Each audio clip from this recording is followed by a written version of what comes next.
right, hello everybody, and welcome to episode 11 of Technically Speaking. Today we're going to focus on technical reports and really focus on how to get the most out of the reporting from water mitigation projects. So to get us started here, first let me go through the standard introduction. Again, my name is Brandon Burton. I am the Senior Principal of Industry Relations here at CoreLogic and the Chair of the ANSI IICRC Standards. And as usual, I'll be your host here for Technically Speaking. This week and this month, we're going to focus, like I said, on technical reports. And as we create that focus around technical reports, I want to start first by doing a couple quick housekeeping things. First and foremost, remember that we don't use the chat feature here in Technically Speaking. We use the Q&A feature. So as we go through the presentation today, at any point, if you've got a question, just hit that Q&A icon in your Zoom window, drop the question in there, and at the end of the session today, I will run through the questions that come in. A couple of other quick housekeeping notes. Had a lot of questions come in about IICRC continuing education credits for Technically Speaking. Just a quick reminder, you've got to attend the sessions in order to get the continuing education credits. Can't just register for the sessions, you've got to attend the sessions. So we do have an attendance record that we send over to the IICRC, and that's how those CE credits are awarded. So with that, and without any further ado, let's jump into today's topic on technical reports. To start things off here, the first thing I want to note is that to understand what I'm going to present on technical reports today, I first have to kind of state the challenge with technical reports.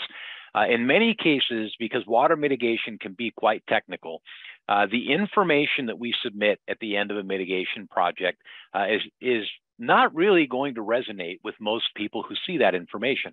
When we send over atmospheric readings like temperatures and humidities and grains per pound, and even things like moisture contents and moisture levels in our building materials, and we submit that with our invoices and our estimates, it's really important to kind of take a step back and understand that we've got to draw a connection between the technical data that you and I understand and that you and I know is critical to support what was done, and the recipient of that information who's trying to discern from that data, did this project really progress the way it was supposed to progress? And that becomes even more extreme when we talk about projects that are unique in some way, which is really where the questions typically come from. If it's just a standard water mitigation project where a certain number of air movers and dehumidifiers were applied for a limited number of days, and all of it fits the norms of what we would normally expect, typically we don't get a lot of questions about the mitigation process. But when we deal with challenges or we deal with limitations or complexities, and we have to do things that are abnormal, a lot of questions are going to arise, and quite honestly, rightfully so. It's important that we anticipate those questions and we answer them. So as we go through today, you're going to kind of get a focus from me and hear a focus that the purpose of your reporting should be to tell the story of the project. What happened? When did it happen? How was it done, and why was it done that way? And as we develop our reports and assemble our reports, it's important that we anticipate those types of questions and ensure that we're answering those questions. Another note I want to make here is don't expect the data to tell the story by itself. Don't expect that a moisture content report or an atmospheric summary of your temperatures and humidities, or even a list of the equipment that was used, in and of itself is really going to tell that story.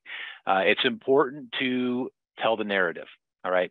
And as I state that, I know one of the areas in technical report writing that a lot of us really struggle with is taking advantage of actually writing the narrative out, of using notes features, for example, in the applications that you use for your documentation, and spending the time to really capture what happened by literally writing it out in sentence format, that this is what occurred, and this is why it occurred, and this is why we made the decisions that we did. It's much easier to do that if we're doing that by anticipating the questions while we're in the field, while we're in the middle of the project, while the information is fresh, while we're literally right there looking at the project, than it is to remember that information after the project, or even try to discern that information if you weren't the one on the project in the field, right? And trying to deduce, why something was done just from the data that's in front of you, with no real note taking that has transpired in the field. So the number one thing I'm really going to push today is anticipate what the questions are and answer those questions, right? In addition to the data that we see in our technical reports, literally use those note-taking features and answer those questions while you're in the field. So I'm going to spend a lot of time today talking about what the questions are, talking about how we get and drill down to those questions, and how we simplify answering those questions. Just a couple of examples to get us started with. If anything with a project is unique or uncommon in relation to the methods that you're using, that should be an immediate red flag, right? If you're doing something on that project and the reason you're doing it is not because it's just standard operating procedure, but because there was something unique about that project that drove a method that you would not normally deploy, that's an immediate red flag. And that should automatically prompt you to start taking down information about the reason that decision was made. And anticipate that if that's not something that you expected, it's something that others are not going to expect either, whether that's somebody inside of your organization or outside of your organization. And by anticipating that question and answering that question up front, you're going to save a tremendous amount of time, energy, and heartache for all those involved in the rest of the story of that project, through to completion of the estimate, all the way into uploading of that estimate, approval of that estimate, payment of the funds that need to be paid upon that estimate. You're saving a lot of heartache in that process. Another question I want to kind of call out is, anytime you're dealing with a structure where the method of construction, the nature of construction, the materials of construction are not what you would typically encounter or are not what you expected, right? Whether that be because of remodeling and multiple layers on an assembly where you have finish layer upon finish layer, you have multiple built up subflooring members or multiple built up wall members. These are things that, especially if you didn't expect them while you're in the field, then it's not going to be expected that you were dealing with those assemblies. And just noting that by going into the application you're using or the note process that you're using and ensuring that that's properly captured. And not only is it captured, but the decision that led to, or the reason that is being translated over to your methods, that is also captured. Another is unexpected obstacles in the actual workflow. And sometimes unexpected obstacles can come from, a number of different sources. That could be limitations that are placed on you. It could be, access restrictions. It could be because of encountering hazardous materials and you've got regulations that you have to comply with. But anytime an obstacle is put into your workflow that prevents you from progressing through that workflow like you normally would, again, big red flag, and we should be taking notes at that point in the process. Another source of questions can come from customer imposed limitations, right? Sometimes the way that we want to progress or should progress, or even the way the standard requires that we progress to a project, is limited by something that's being imposed by the customer directly. And this is also something that's very, very critical to document in the form of notes for your project narrative. And again, kind of the punchline on that is not only should we capture the limitation, but we need to capture the impact that limitation has had on our methods and translate that directly to the decisions that we're making about the project. Okay, so that kind of gives us a setting for where we're going to go today, and really digesting a lot of that conversation. As we go there, obviously with my bias, I'm going to spend a lot of time translating that over to the ANSI S500. A couple notes about the S500. Hopefully everybody on the call today, everybody on the webinar is intimately familiar with the S500 standard for professional water damage restoration. If you are not, you're in the wrong place. Right? This is the first place you should be starting, is understanding the S500. That's the most critical resource we have as an industry in terms of process. And 99% of what I talk about in these webinars is based on the content that comes from these standards. The S500 is currently in its 5th edition, the 2021 edition, and it is going to, at some point in the near-term future, yet again be going into review. Side note on that, by the way, I've got a lot of folks that have been with many of these technically speaking episodes. As I mentioned at the beginning, I am the chair of the ANSI IICRC standards. I facilitate the process of the development of these standards with the IICRC. If you have an interest in participating in standards development and standards writing, please let me know. We are always looking for additional volunteers to support that process. And we are not far off from the S500 going back into a revision cycle. It's probably going to start sometime late this year is when we'll start forming the consensus body, fancy way of saying the committee that is going to drive that process forward. So if you have an interest, if you've got time, if you've got a passion for industry standards, reach out to me, let me know. I'd love to put you in the pool of folks that are notified when that process starts so you can put in an application. So anyway, with that side note and that tangent addressed, there's a specific section of the S500 I want to focus on today for technical reports, and that's section 9.2.4. All right, so if you're involved in the preparation of your documentation and reports, and you want to ensure that you're checking all the boxes for documentation as it relates to a water mitigation project, you should be very familiar with section 924. Section 924 is titled Required Documentation, and right after that 925 is Required Recommended Documentation, another really good section to read. But 924 in particular outlines and lays out the required, the should have, the required according to standard components of your documentation. This list that you see on screen here is not a full list. This list that I have on screen are the ones that I'm going to focus on today. And the reason I'm focusing on these is because I feel, in my professional opinion, that these provide an excellent outline for your technical report. The narrative that will accompany your technical report. You could literally extract this and use this as a template to write out your narrative for a particular mitigation project. And on many projects, that narrative may read exactly the same as the previous project. You could actually develop a template narrative and you would change just a few little details about the narrative and it would explain most projects, the 80% rule, it would explain most projects pretty well.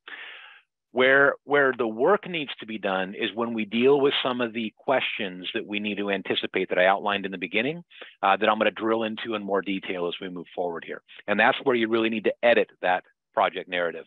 But one thing I'm going to ask you as a call to action today is that one of the things that you implement in your business, if you don't do this already, is to ensure that every one of your water mitigation projects has some form of a written narrative that explains the project, that anticipates the questions that are going to come from the rest of your documentation, from the rest of your data, but it explains the project narrative. It tells the story of that project.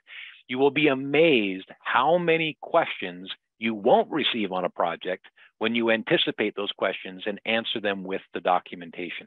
That has a huge impact on the business, just in the health of your organization and your ability to deliver, because when you anticipate questions, you answer those questions before they're asked, and you don't have to do the back and forth in either the telephone chasing game or even in some of the electronic Q&A tools that are out there.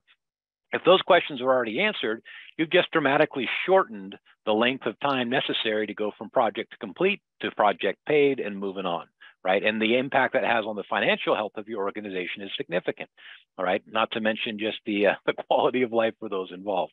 So with all of that said, these are the areas that I'm going to focus. And these are each components of this list that is in section 924 of the S500, required documentation. So without further ado, let's jump into them. The first thing that I feel needs to be in kind of the header of that project narrative is just defining what happened. You know, what was the source of the water intrusion? When did it occur? When were you notified? When did you respond? Just outline and establish the timeline of the project, because that timeline is critical, right? That timeline has an impact on everything else that's going to fall down beneath this. And what I mean by that is that, you know, if we have a standard timeline where a loss occurs and within a day or two, we then get a notification of loss that occurs and we respond to the project immediately after that notification, then usually this timeline remains relatively compressed unless there's some other extenuating circumstance.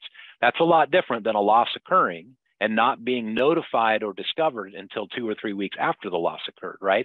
And that's really important to start and set up the project narrative with so that we can understand the impact that that has on the project before we even begin the process, right? So what is the source? When did it occur? How long was it between that and the notification and the response to the project, and what impact might that have had on the ability to complete the work? From there, we then need to define the exact scope of the project. What was affected? right? What type of structure are we dealing with? What types of building materials? And is there anything unique about the method of construction? And in your generic template, this can simply be a description of the common building methods and methodologies in your area, then a list of the rooms that were affected. So it can be a very simple standard template, but when you're dealing with something that is unique, when you're dealing with older construction, dealing with custom construction, dealing with some sort of very highly unique method of construction, then it's important to make sure that you adapt and modify the report in that circumstance, and then talk about how that impacts the drawing decisions that are going to be made. From there, you need to get into the project limitations, complexities, complications, and conflicts. Now, I'm going to pause here for a minute because this is a section of the S500 document that is highly, highly underutilized. All right, and you may not even be aware that this section exists within the S500, but if you deal with the report writing for your organization or any of the high-level decision-making that occurs on projects as a project manager, et cetera, it's really important that you read and digest this section, because this section is the conflict resolution section of the document. It helps you understand how to navigate what can be very, very rough waters on projects, depending upon some of the variables that occur on that particular instance. I'm not going to go into great details in this particular webinar because we don't have time to really digest this. But what I do want to do is just at a high level note that if a limitation is being placed on you by an external party, preventing you from doing work in the way that you would normally proceed, red flag. If there's a complexity on the project, something that doesn't prevent you from doing the work the way you want to do it, it's just going to extend the amount of time or the resources necessary to complete the project, red flag. If you begin the project with an assumption about what needs to be done, and there was a hidden variable you discover after the project begins that makes it more complex, that's what we call a complication. Again, red flag. And if you've made a decision to progress with the job in a manner consistent with the standard and somebody prevents you from complying with the standard, that's a conflict, all right? Each one of these has its own bucket of decisions that need to be made, and each one of them has support for you in the S500 for how you manage those decisions that you can directly cite and directly refer to. So again, if you deal with a lot of these types of challenges with projects, there's some really great collateral for you in the S500 around that subject area with limitations, complexities, complications, and conflicts, often abbreviated, by the way, as LCCC. That's typically what we say. We have to say these words over and over again. But if these exist, coming back on today's topic, if these exist, this needs to feed that project narrative. These need to be in the notes. They need to be in that timeline. We need to discuss what they were, how they were imposed, how they were discovered, and what impact they had on the project. Now, in terms of LCCC, here's just a quick list of some examples. And as I read through this list, just think about how commonly we encounter these things. Access limitations to the building, right? Sometimes I can't get on site to the property on a daily basis at the time at which I normally would access the structure. That could have an impact on my decision making, right? If I can't be back at the project for 48 hours, I know I'm being limited until 48 hours later to access that structure. The decision I make about the equipment I use, the amount of equipment I use, and how I place it may very, very well change. Not only that, but the amount of data that I collect while I am on site because I have limited access, or even the methods that I use to collect that data. And I may deploy more technologically expensive resources to collect data for me when I'm not there as a part of that decision. Power limitations. If there is limited access or not only limited access, but if there is unstable access to power, that could very easily have an impact on what resources I need to leave on site to ensure that we're mitigating damages on the property. Complex assemblies. We find very, very often that what I expected to discover on that interior wall is not what's actually there. Right? And if it's something different than what I expected, then it's going to be something different than what everybody else would have expected would be present. So that impacts my resources, it impacts my drying decisions, it needs to be documented. If we discover or are under suspicion that there may be hazardous materials, then we have very, very specific regulatory requirements that we must comply with. And that relates to silica, it relates to lead, it relates to asbestos, and depending upon your circumstance, it could be other types of hazardous materials or regulated substances. Sometimes it's occupancy and use, and sometimes the limitations or the challenges or the complexities stem from the fact that you're not going to be the only one occupying that space during the mitigation project. And there may be other intermittent occupancy, and that occupancy may have an impact on your ability to control that environment, right? And how successfully you can maintain appropriate conditions for drying. That's a very, very real complication on that project, or a very, very real complexity, depending on when you knew it, right? And that, again, needs to be documented. How is that going to impact the project, or how are you compensating for that? If you have an environment that contains materials that are particularly sensitive to temperature, sensitive to humidity, or even just sensitive from a confidentiality standpoint, right? And who has access to that environment and how those materials can be handled. All of that could have an impact on how you're accessing the building, how you're controlling the environment, the environmental controls that you're limited to, and therefore an impact on the ability to dry that space. Very important that this becomes something of the public record, if you will, for that project narrative. And then last but not least, another example, and this is not an exhaustive list, these are just some of the more common ones that I've encountered, customer requirements, right? If the customer has a very, very specific requirement about how you access the building, about the environmental controls you're allowed to deploy in the building, et cetera, et cetera. Again, these all have an impact. Document them, put them in the project notes, spend the time to write out the project narrative, okay? Moving down the list, the next one in this section of the S500 that I think is a critical part of your project narrative is a discussion about the validation of the drying process. This is where we begin to really take credit for the work, right? And you shouldn't just let the data do this by itself, right?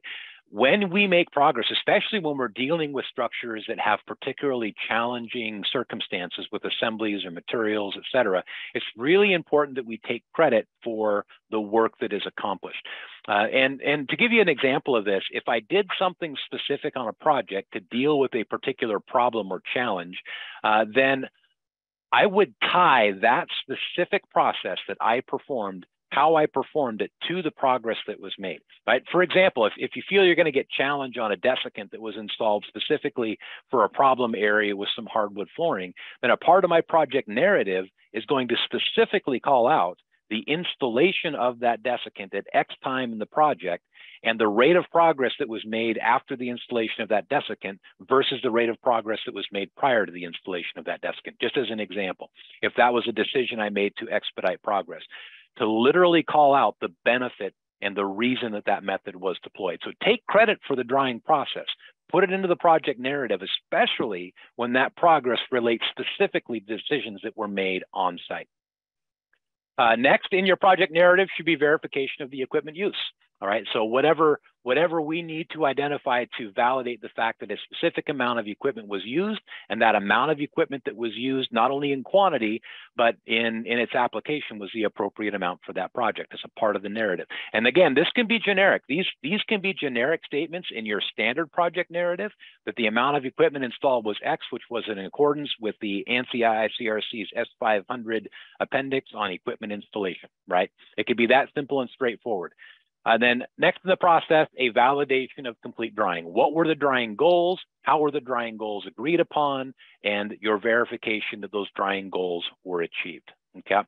So again, I share this with you as kind of an outline for that project narrative. I feel that if you take this as a list and you drop that down into a standard template, provide what is the most generic description for each one of these under these headers, then 80% of the time you can drop and paste that in as a project narrative for a lot of your project with very, very minor editing, save you a lot of time in the project narrative preparation, but you'll be amazed how much time it also saves you on the back end for the questions that aren't going to be asked, because the questions are literally being answered because you're anticipating questions around these topics.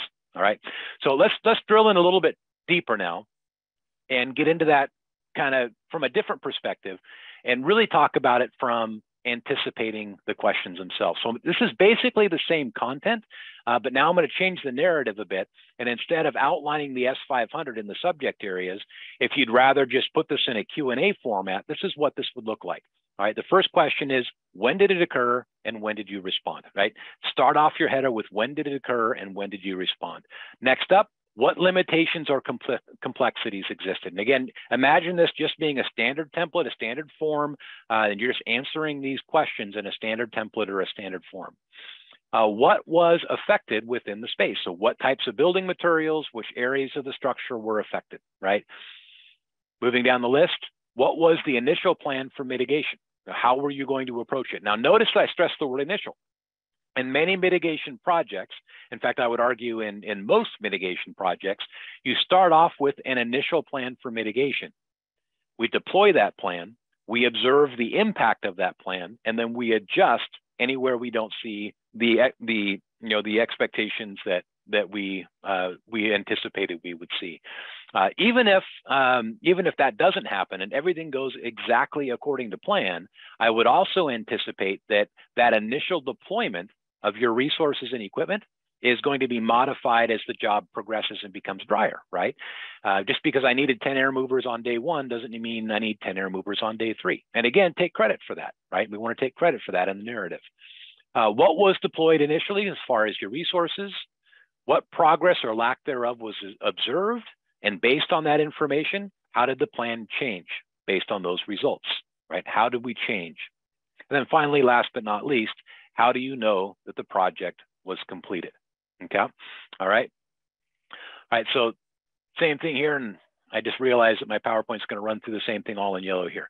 So the major thing that I wanna stress is that as we move forward with the topic of technical reports and documentation, it's the project narrative. It's the project narrative that is going to help you move from the Q&A process that we typically encounter with water damage mitigation and really shorten and reduce the amount of time to move from a project completion through to project payment. And that's where I feel the report really serves the greatest purpose. There are other purposes behind the reports and documentation, and if there are ever questions that arise well after the fact, et cetera. But the primary purpose of your technical report writing and your documentation is to ensure that we move the project from its stage of completion to its stage of payment, so we can close the file, close the books, not only for our organization, but close the file and close the books even for the carrier, right? And for the TPA and for any other third party that is a party to that project, that's impacted by that project. So tell the story. Notes don't add time to a project, they save time. And this is something that as a soapbox, I kind of want to talk about for a moment, because I think it's really important as a technician or as a project manager that we kind of step out of the role that we serve on a project, step back for a moment and look at the larger impact that notes have and that the narrative has across all of the stakeholders of that project. It does add time in the field, right? Taking the time to take the notes does add some time in the field. But if 5 minutes of taking a note in the field saves 3 phone conversations and 4 weeks on payment, that was a very, very healthy investment of time. And typically that's what occurs, right? When we tell the project narrative by taking the time to take the notes in the field, that's the impact that we're having on the project overall, right? So with that, I got a couple things here I want to run into, just as kind of some closing thoughts and some closing conversations. I realize it still says episode 10 there. As I do that, a couple things here. First of all, make sure that you open up the Q&A, you drop some questions into the Q&A. Anything around the subject of water mitigation is fair game. Doesn't necessarily have to be on report writing specifically. As I wrap up a couple of items here on the recorded side of this webinar, we'll then stop the recording and I will go into the Q&A session with everybody who's here with us live. So again, my name is Brandon Burton. I am was the Vice President of Technical Application when we were next gear, but I am the principal of industry relations here at CoreLogic. Also the chair of the ANSI ICRC standards. I want to remind you again of that invitation. If you have an interest or a passion in and around standards, please do reach out to me. We are looking for volunteers specifically around the S500 here in the near future. Today's discussion was around implementing highly technical content in mitigation reports. That was episode 11, and believe it or not, we're just about on episode 12. Episode 12 is going to be kind of a recap of the overall season. I've got a specific tool that we're going to talk about in episode 12 that'll summarize the content of the season into a single episode. So don't miss that. We're going to talk about a lot of the best kept secrets in the industry as we do that. Another quick note before I come off of this is also that we are preparing for season 2 of Technically Speaking. And although season 1 was Brandon talking to you about water mitigation all year long, season 2 is going to branch out. And we're going to talk about fire mitigation. We're going to talk about mold remediation. We're going to talk about reconstruction, catastrophic loss. And as we do that, I'm going to bring in a number of iconic industry experts that are going to help me introduce and discuss core concepts around a number of those other topics in mitigation. We'll still talk a little bit about water mitigation here and there throughout the year. So look for that schedule to be published. We'll have it in your inbox, likely sometime late in December, so that you can plan for those episodes in 2023. All right. And remember, if you've missed any of Technically Speaking, you can always jump on to the nextgearsolutions.com website. We have archived all of the episodes from Technically Speaking there. So please don't hesitate to jump in and take a look at any of those episodes. And hopefully we see you at Interconnect. That's going to be January 17th through the 20th, 2023 in California. So go over to our Interconnect website and register, and hopefully we will see you there. That is www.interconnect.com.